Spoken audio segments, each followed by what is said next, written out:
Hello, and thank you for watching the NCFMB podcast. I'm your co-host, Max Trujillo. And I'm your co-host, Matthew Weiss. Welcome to our video series. In this medium, we wanted to invite you, the listener, in to watch and be a virtual fly on the wall on our conversation. So we're taking our favorite moments from 4 of our most recent conversations. That's right, and first up, we head to downtown Raleigh to speak with the owners of the Mofu Shop. Both Sophia Wu and Sunny Lin were originally food truck owners, and in 2015 won Food Network's Great Food Truck Race. Yeah, they're fascinating to the point where now they have their own brick and mortar shop, as you mentioned. So listen in, take a look. Okay, so you have the dumb fucking truck. Yes. That clearly was not a name for television, I assume. Correct. So was this something between the producers and you that said, maybe try the phenomenal truck? Because Absolutely. that's a whole lot more television friendly. Absolutely. They're like, you guys are great. We want you on the show. You cannot come on the show with this name. We have to change it. If you don't change it, you can't come on the show. So you're like, such potty mouths. I mean, we just wanted to teach people the right way to say pho. That was all. Right, it is PHO, and everyone says, I love pho, but Yeah. it's pho. It's pho. It's pho. Pho. So, and well, since we're talking about pho, what is pho? What are we when we're eating pho? It's like a beef noodle soup. Beef noodle soup. It's pretty much it's a Vietnamese beef noodle soup. We always say on the truck is like it's a comfort food. Yeah. You know, it's hot. You can add sriracha, hoisin to it, and it's very flavorful with all the herbs you add to it, the basil, scallion, cilantro. So it's just an It's the overall best hangover food. I was gonna say hangover, or like when you're sick. Absolutely. You want to knock out a cold. It you just cures go everything. Crazy on it. It It's like we cures said on the Terravita episode that chicken noodle soup is Jewish penicillin. But Vietnamese penicillin. there you go.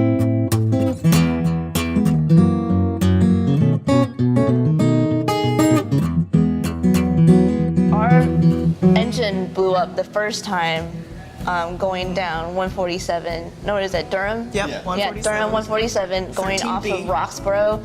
And we were Right going into downtown. Yeah, going into downtown, there's a dip and there's a light at the bottom, and thank God it was.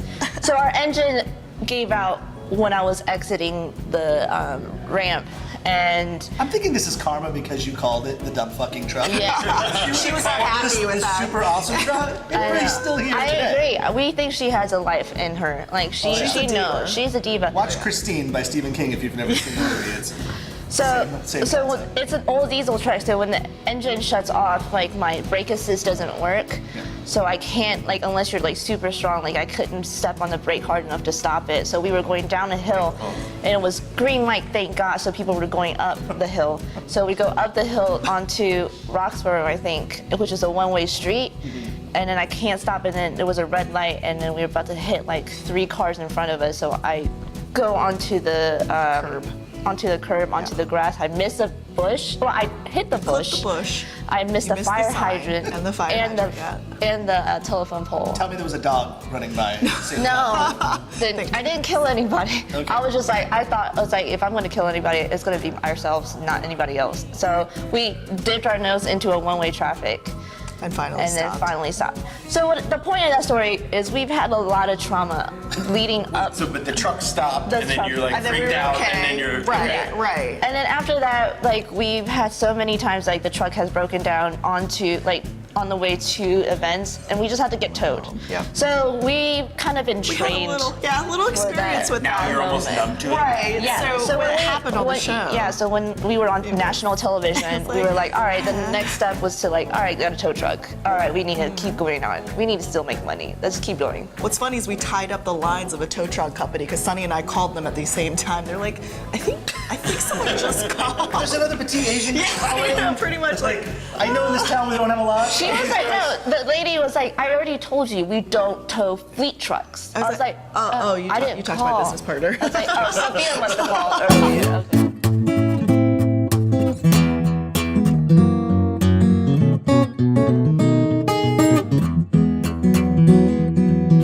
I mean, I have to say this, and you're gonna kill me when I Oh, bring gosh. this up, but I love this. I was This is a surprise to me. so I was looking through, I was researching you guys, and I never do this, but as a joke, I checked your Yelp reviews. And I loved this one. A Yelp reviewer, Robbie P., described you. Mofu scores a Ryan Gosling on I did see ambiance that. and a Nicolas Cage on food and service, 2 stars. Again, once enforcing why Yelp is so fantastic and why we should continue to listen to what Robbie P. and other people have to say. Yeah. We had one girl say on our food truck Yelp, which I don't know if you've checked that out. You should go check it out. She goes, I would rather watch the 2 girls 1 cup video than eat. Whoa. And I was like, did not say anything about our food ever. That was just the only comment that she left. Well, that was phenomenal. Well, that was those ladies' take on Asian food, and it inspires us to go out to Chapel Hill to speak with Charlie Deal. Charlie is a proprietor of 3 restaurants. We spoke to him at Jujube out in Chapel Hill, and Charlie gives his take on Asian food and, more importantly, how it plays with wine and cuisine. Yeah, and he's also got a great beard. That he does. Check it out. So, okay, so then I know there's some famous stories about you being a busboy that might have influenced your career. I don't know if you want to talk about that on the podcast, but and expanded your career. You looking at this like you don't know what I'm talking about. I mean, I used to carry 30 wine glasses in one hand, but that was... That's not what I'm talking about. I'm Oh, talking about the $100 tip. no, we're not. That had nothing to do with anything. Okay. You did talk about that. I though, did like talk you- about that at a Monty. Yeah. That neither influenced me positively or negatively towards Well, the career. for those that don't know, there's a famous story about Charlie getting propositioned by a nondescript lady Right. while you were a busboy at the Dakota Bar back and in the Grill. day. Yes, indeed. Yeah, and that influenced your life. Okay, just from there on. I got paid to lose my virginity. Yeah, I mean, how many guys can say that? That's awesome. Well, there's the quote of the night. Yeah, You told me when I had a good one to look right at the camera. that's so right. There you go. There you go. All right, so How much money did you get paid? That's an honor. $100. So your virginity was worth $100. Yeah, I don't know whether she would say that now. like, did you have to pay at the end? No, she paid first. Yeah, she paid- it's a long and twisted maybe story. 25 back. Wow. I mean, as I mentioned in the story, I think the prospect of deflowering a young man probably sounds more interesting than it actually is Sure. in real life. Yeah, it doesn't sound Given the fact that most of us interesting are to me. not that, well, I mean, most of us are probably not on our game at that point then. Yeah, how old are you? How old were you then? I was 19, 19, yeah. Wow. Clearly, $100 does not get you what it used to. Clearly. Well, aside from Charlie becoming a man, he also became a sommelier, and that led us to a great conversation speaking to him about his favorite varietal, Gamay. So what are we drinking here? This is a Morgon Côte de Pie from Bontonnet. This is it's 2011, which I brought this out today because I wanted to sort of dispel the myth about. I mean, so many people think of Beaujolais as Beaujolais Nouveau, and then then it extends from there, of course, and they think it's got to be something you got to drink right away. I was lucky enough to be at a tasting. Thomas Meunier brings this wine in, and he's actually one of the first importers in the area who's brought in all 10 crus. So his portfolio has all 10, and we sat down at a tasting where we tasted all 10 crus. And this one the line between Beaujolais and Burgundy proper was really blurred with a wine like this. Yeah. Like it starts tasting like that. Go back to typicity. Like, are you sure you would call that Gamay, or maybe you might call that Pinot because it's got the acid and the structure that goes beyond what the tutti frutti notion of Gamay typically brings. I also think that Côte de Pie in particular Right, is an of course. outlier, but I mean, it definitely speaks to your point.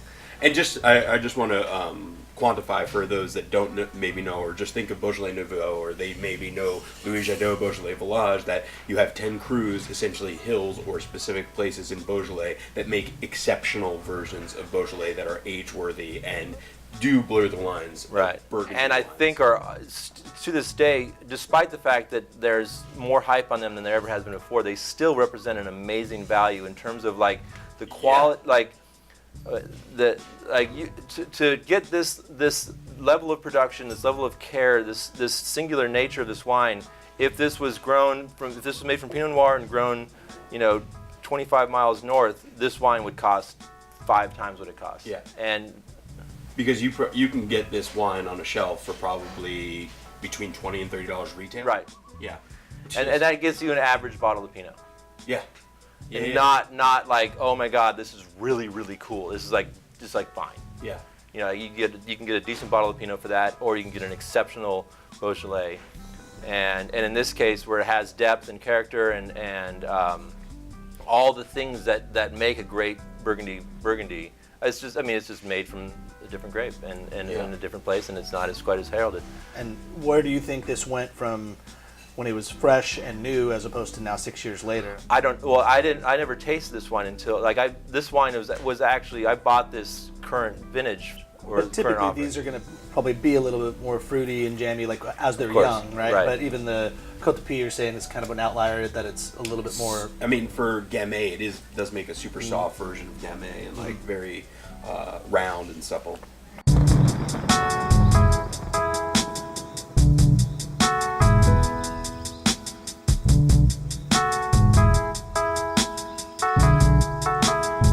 So there's always been this notion about Riesling in Asian food, and why, and it was the right answer to the wrong question, because they always talk about spiciness and sugar, and because sugar is good it kills the burn. But the thing about it is that not all Asian food is spicy, but a lot of it is sweet. So the sweet wine worked, but not because it was killing the heat, but because it was matching the sugar. Yeah.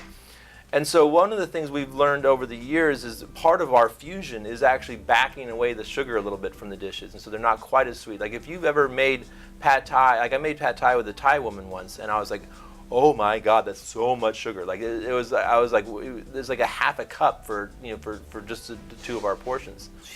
And the thing about it is that oftentimes the complexity of the flavors bury that sweetness. The same way like a complex wine can like bury the alcohol a little bit, and it can seem like, well, it doesn't seem that hot, but it's actually, you're like, wow, it's 15.5. Like I never would have guessed that. And so oftentimes you don't a lot of complexity to bury 15.5 alcohol. But you said you've had those wines though. Yeah, no, sure. And okay, how about 14.5? Yeah, 14.5 maybe more. And it happens with beers too. Like some high gravity beers, like you can be like, I didn't realize I was drinking an 8% beer, but I was. And I think the same. And so oftentimes, like the food doesn't come off sweet. There's so much going on, and yet your palate knows, your subconscious knows better. And so it still makes a dry wine insipid next to it, because the sugar beats up the. And so by backing away from the sugar a little bit, we opened our list up to the point where now we can like grab like the star anise and be like, ooh, that'd be great with a Syrah, or like this kind of things, and without having to worry about is this a New World high alcohol big sugar Syrah, or can I actually get away with like a Northern Rhone one that maybe it doesn't have the alcohol and the glycerin to match that sweetness, because we backed the sweetness away. Well, wait, so what you're saying right now, this is kind of genius, and it's almost like playing Wine God, because most somms don't also have the luxury of creating the food menu as well. And so you have this, Asian style cuisine that is many times what you're saying on the sweeter side of things, which inherently then makes it difficult to pair wine. Right. So you, instead of changing the wine you're going to put with it, you change the food. You took the sugar there's out no choice to about make changing the wine. The wine is what the wine is. Like that's the thing. I mean, years ago when I was. But most somms think that the cuisine is what the cuisine, and they have to work around it with the wine because they're not making the food. So this is kind of a cool marriage that you were able to massage both sides to make room for the wine. I guess so. I guess you're right. Well, that was awesome. Yeah. I love having conversations like that on the podcast, when you can get insight and just a shot behind the curtain into the mind of a guy like Charlie Deal. Totally. To hear about his ideas of food and wine pairing. You just can't replicate that kind of stuff. So, and furthermore, it validates why we are the North Carolina Food and Beverage Podcast. That's right. But sometimes we go outside of North Carolina to get perspective from another angle. And that leads us to our next guest, Miss Jordan Salcido. She is the Director of Wine and Special Projects for David Chang's Momofuku restaurants up in New York. Yeah, and Jordan was down here in Raleigh to discuss and bring awareness to her Bellis Wines project, which when a sommelier that's as highly regarded as Jordan Salcido comes to Raleigh, our town, that's a pretty big deal. Well, we were invited to go to Ashley Christensen's Pools Diner, where Jordan was the special guest sommelier for the evening. Check it out. you in Look at everybody's to wants Raleigh culture. Yeah, I'm Everyone just wants to gonna crack open these. up. Let's I'm thirsty. Yeah, this is the look at Ramona this. wine cooler. The Ramona Wine Cooler. I'm here thanks to Kellogg's Selections. So Jeff and Stephanie are friends from New York, and now I get to work with them here as well, which is Yeah. fun. So well, let's say cheers to that. Yeah, cheers. Cheers, like we're in Sicily or Cheers, so. and- like we're in Sicily, So, exactly. What is the timestamp that you're going to be remembered by at this very moment when we're talking about you and your career? I guess where I would say a lot of my focus is right now, rather than just focusing on the restaurants, which is, and I think a necessary focus all of the time, at least if not in the foreground, the immediate foreground, then certainly, one level below that. But with Ramona and with Bellis, it's definitely focusing on production, and I feel like that's where a lot of the conversation is going when I'm talking with other people in our industry. Then it's really, I would say, like, even just reflecting back 10 years ago, the first conversations that really got me into wine were soil and terroir. Really specifically in regards to Burgundy, that was the first place that I was able to work harvest. It was the La Palais de Neige in 2006 that for me was the hook where it So was. you were slumming it when you first decided to make wine. I mean, there are other restaurants I worked at back in like the high school. Like my very first job, which I don't think I've ever talked about on please. a podcast, was at a lovely place called Peaberry Coffee. I was 15. Sounds nice. Yeah, it was I great. thought you were going to say Fuddruckers. No, I was in my Sticky first. finger. No, That would be cool. That's Cappy's jam right there. first restaurant job was at it was called Bandera Grill, but it was owned by Houston's. Of course. Yeah, There's yeah. one in Brentwood, Yes, Los Angeles. yes, And they have the yes, best yes. fire roasted artichokes. Yes, they do. And It's awesome. In fact, my wife had tamales that were very spicy that night when she was super pregnant, and that night she gave birth. that's We said amazing. the Bandera tacos made it happen. That's incredible. Tacos. And I went to Mission Chinese Food. Cheers to that, by the way. Yeah. I went to Mission Chinese Food. It took an extra 12 hours. It was like Mission Chinese. I got the process going, and then where was it? Minetta Tavern. I randomly had half of a hamburger, which is not normally my thing. Famous Minetta burger. Which yeah. was delicious, yeah. And Basically, there's no need for induction, people. Get a spicy tamale, a burger, to Mission Chinese. right before you Yeah. think your kind of due date's coming up, Yeah. and voila, you get the baby. There you go. it's that simple. Yeah, that's it.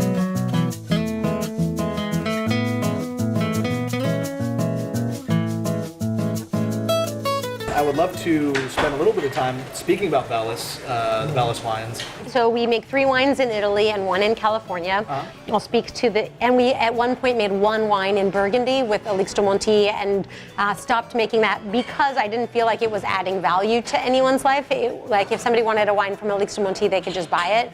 Right, but how cool was it for you to make wine in Puligny Montrachet? It was amazing. It was amazing. Of course it was. And I remember like Jean-Marc Rouleau plugged it when he did Levy's podcast. He was like, well, and the Bellis wine, Rochefort, which was very cool. But I didn't feel like at the end of the day, was I contributing to the conversation? I didn't feel like I was adding anything in a meaningful way through a wine because the grapes that we were able to work with were not better than the grapes. They were always grapes that somebody had decided to sell. And in Burgundy, every Burgundian knows the value of their land. And I think that is a different value proposition. In Italy, the whole thing came about because friends of mine who are not in the industry, when I was working on the floor at 11 Madison Park, wanted to know if the Ravenot that they had just tried was something that they could buy easily, and like, was it, $19? And I'd be like, no, and no. Yeah, sure. Yeah. Well, but that too, though, I would have to think that anything you're purchasing from Puligny Montrachet and Meursault are still going to be very expensive. So in turn, it was probably your most expensive Bellis It wine? was, So yes. again, it probably didn't even fit the bill of what you're trying to do with Bellis. 100%. And that's why it was like a fun project, Right. but it was like, this does not fit into our mission statement at the end of the day. So in Italy, we are able to partner with different growers in different regions. So Campania for our Caldera Falanghina. in Vittoria, Sicily for our Scopello Frappato, and then in Tuscany for our Girasole Sangiovese Chianti. So it was funny, Matt and I, we do this thing, we're called the NCF&B. Okay. But we also do the NCF and bar, and it's really just like a support bar that we'll do for functions, charity pop-ups, things like that, just to kind of help out, and we'll throw down some cocktails and do whatever. And we were pleasantly surprised when we walked in to the Jamie Kerr Kahn Foundation, which is a local charity or a local organization, foundation, was having their gala, to which we were bartending. We were pleasantly surprised to see behind the bar Bellus Wines.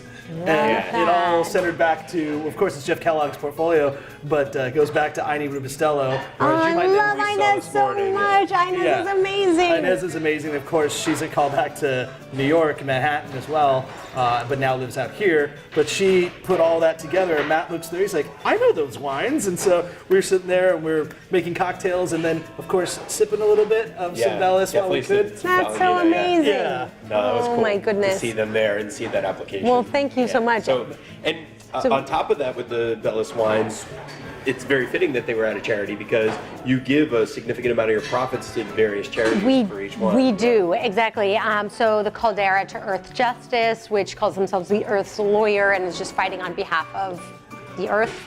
Scopello, we donate to Noma Gaia, which is an NGO run by my sister, which pushes multinational corporations to respect human rights. And then Girasole to the Tory Burch Foundation, which empowers women entrepreneurs domestically through mentorship and microfinance.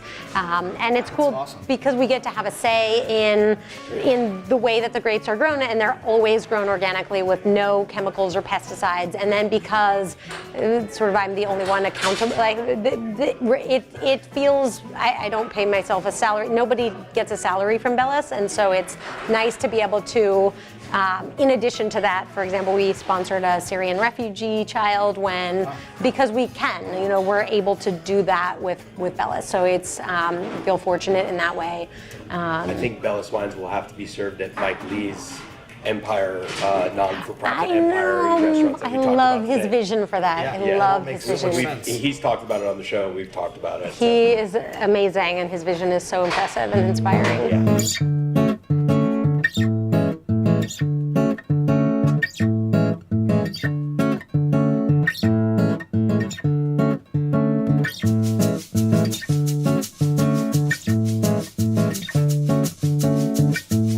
That I was able to do that while opening Co, because it was very much a let's work with, like we were doing at the time, a rinse pairing where we would rinse a glass with Ganavat Van Joan and then pour Ganavat Cremant into it because it was the best pairing with this uni dish.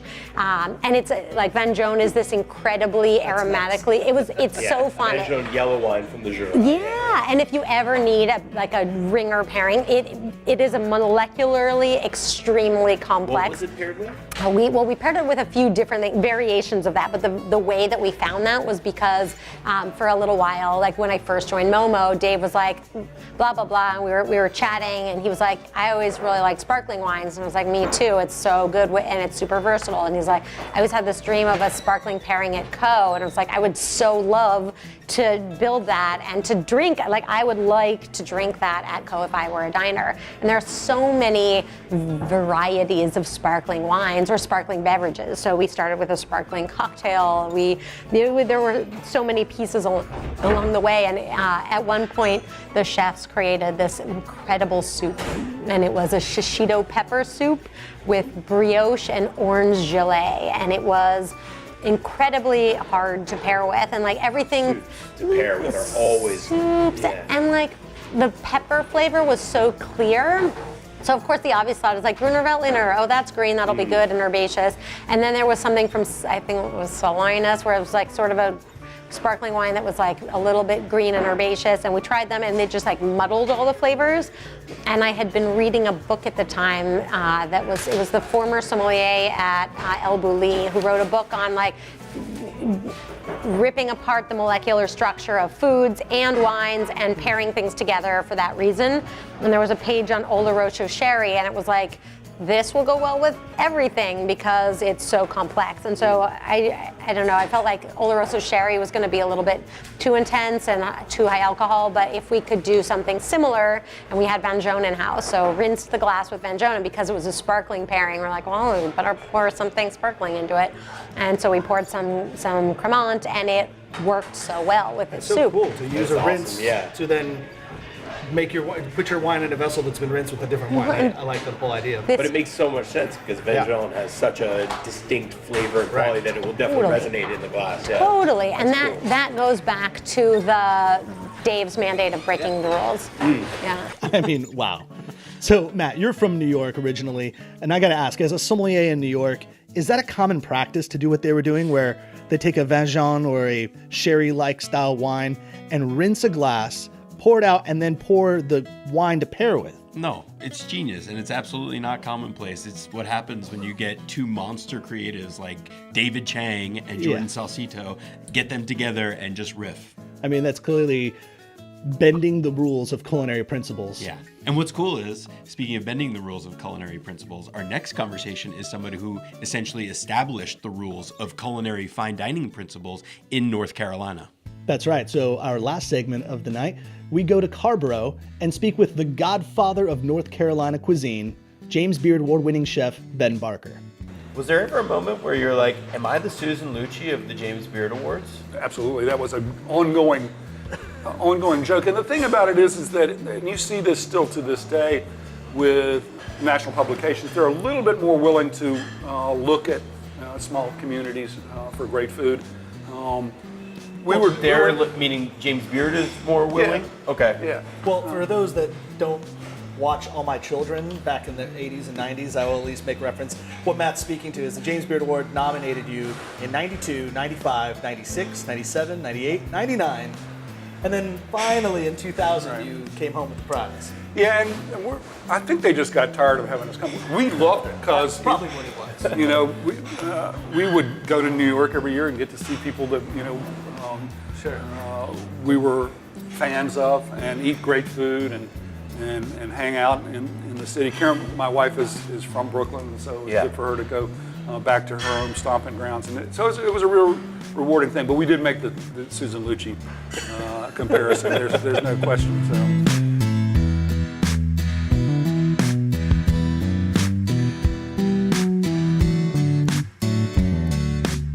Came along at the right time in a lot of ways. You know, I think I had indicated to you that the real person who established this region as a culinary, there you go, as a culinary destination was Bill Neal at La Residence. And Exactly. And that's where you got one of your first starts, correct? You were at that was our Residence? first. That was my second restaurant out of culinary school. I wanted to work for him, and this story is anecdotal to the point of boredom now. But I really, when we were in culinary school, Karen and I were debating as we approached graduation. We met on the first day of culinary school, and embarked on that program with a clear, program to learn as much as we could so that we could open our own restaurant. And so we were looking at destinations upon graduation, and we looked at Northern California. This is 1981. And I was really interested in Napa Valley and what might be, because there wasn't much going on out there. We thought, man, I would be a rich dude by now if we had done that. We came really close, but I had family ties here, and I wanted to work for Bill. He would not hire culinary grads. He wanted blank slates. People that he could train and teach the way that he wanted to do things. And he was, again, really ahead of his time. He was doing daily changing seasonal menus based in French fundamentals and classic, mostly Provençal approaches to food, but still utilizing some of the great resources that we were starting to evoke here. Carrboro Market, right across the street here, had just opened in 1979. Its original location was downtown, but and at that time only had like 6 or 7 vendors. But he was one of the first to really utilize that as a tool for the restaurant. I felt like both with Karen's and my aspiration to own our own restaurant, we wanted to work under an independent chef owner and learn his style, learn his mechanisms, that kind of thing.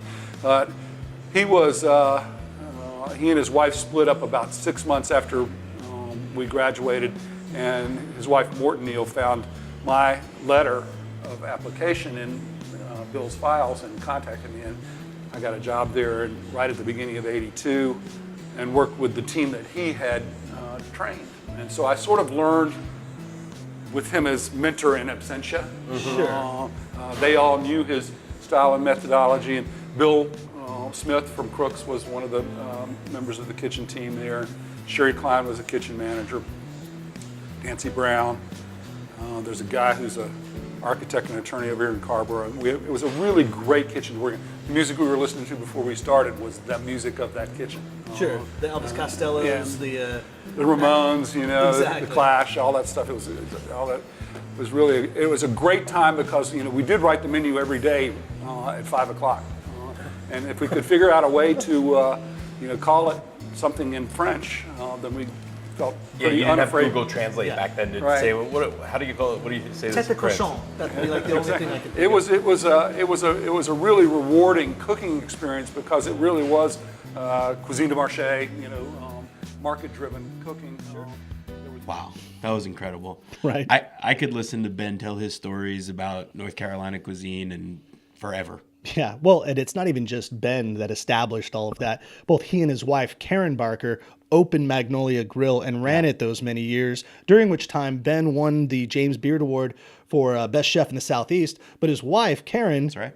an author and a pastry chef, was nationally recognized as a James Beard Award winner for pastry. Yeah, and actually it goes further than that because they're really the first family of North Carolina cuisine because we were at Ben and Karen's son Gabe's restaurant, Pizzeria Mercado. Yeah, so listen to a proud father speak about his own son's start in the culinary world.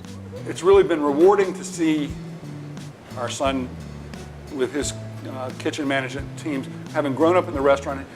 He learned that we respected every individual equally, regardless of their role or their status within the operation. Right. And as a consequence, I think it's great to see the respect level that all of his employees have for each other because of the way he treats them. And I think that's what he was exposed to. Yeah. Yeah, let's go there. You mentioned your son Gabe, who had worked a little bit in the restaurant back when he was a little kid or a young man, but always in the front of the house. Is that correct? Like busboy? Yeah, he was a back waiter. Back wait, things like that. Yeah, he was the one who he'd walk by Expo and always make sure I knew how hard he was working and see how hard I'm working, Dad. Yeah. I'm sweating. But how did that transition? I mean, did you not allow him to get into the kitchen at that time, or was that not his interest? It was not his interest. Back waiter when you're 17 years old, 16, 17 years old, it was really lucrative at the grill. I mean, he made serious cash at that time. And, I think that he respected what we did. He relished our role as chefs and the fact that it enabled us to do professional travel that he could accompany us with. And he got to see a lot of things, got exposed to a lot of things, loved food throughout his childhood and into early adulthood, went off to college to get the same history degree that his mom got. And the day that he graduated, he said, I want to go to culinary school. And that was the first we'd ever heard of any. We knew that he cooked, while he was in college, but I think it was stoner food and stuff like that. So He had a hot plate in his room and made nachos. But it was a surprise to both of us that he wanted to pursue the career that we had, primarily because of the time investment and how much he had seen that the restaurant had taken me away from. The highs and lows. I mean, we know you as a very successful chef, you and your wife. But how did you personally feel about his decision to want to effectively walk in both of your footsteps? Well, there was, I thought we were intrigued by it. We discouraged him from pursuing it, not because it hadn't been rewarding for us or that at the time we weren't still being rewarded by it, but more by virtue of the fact that we just felt like there's many chefs compromise personal relationships because of their careers. And I don't think that that's always such a great thing. I mean, Karen raised both of our sons, mostly by herself, because I worked nights all the time, and so there were a lot of things that I didn't see and didn't do. Most of my younger peers appear to be much more aware of their responsibility to their families, and are taking greater control of their lives so that they can achieve a balance. I did not do a very good job of that. When he decided he wanted to go to culinary school, I told him he had to go work for someone else, not us. Because I think that, and certainly there's numerous young chefs who go and work for their families, but the best ones, I think, get out of the aegis of their family dynamic and go and learn from someone else. And so he arranged his own first job in San Francisco and drove out there, and went to work and found that he worked in Delfina, right? And then for the pizza shop. He started out with a guy named Gordon Drysdale, who was part of Real Restaurants Group. He was the chef for Mustards and started Fog City Diner and a number of those that group of restaurants. Gordon is one of a superb chef and a family friend. Gordon was a partner in a restaurant on Union Street called Café des Amis. It was a French bistro place. And Gabriel went to work there so that he could, rip his hands to shreds on the mandolin and shove oyster knives into his wrists and stuff. Sounds awesome. So he did that for a year, and then we had encouraged him to again do as we had done, and if his aspiration was to be in the restaurant business for a long time, to go and work for chef owners, and Craig and Annie Stoll at Delfina were people that we admired, and he went and got a job with them on his own volition. We knew the Stolls, but he worked for them for a year before Craig knew that he was our kid. Oh, nice. Which was No neat. nepotism there. That's cool. Right. So it was They're Beard Award winners as well in their San Francisco area. right, and we thoroughly respect and admire the work they do. So there's no question that there's more than whispers of Delfina in Mercado here, Right. because Craig's attention to detail, his love of ingredients, his understanding of the not Spartan but less is more approach to Italian cooking has clearly influenced Gabe's approach to it as well. Oh, speaking of the devil. Little pork belly scrub. Thank you. We're Your ears talking must have about been you. ringing. Talk about spare and Spartan. There we go. It's all about a taste. Whew, that was a tasty pork belly. Yes, that was. And if you are hungry for more of conversations like these, you can listen to the full versions of them on our podcast. That's right. So go to our website, ncfbpodcast.com, and that's where you can download and subscribe to the show. I mean, it's amazing that every week we drop new episodes speaking to the people that are responsible for this burgeoning North Carolina food and beverage culture. Yeah, I love watching those little clips to just remind us of how much we learn each week. So, Matt, what else you got? Tune in, eat and drink very merrily.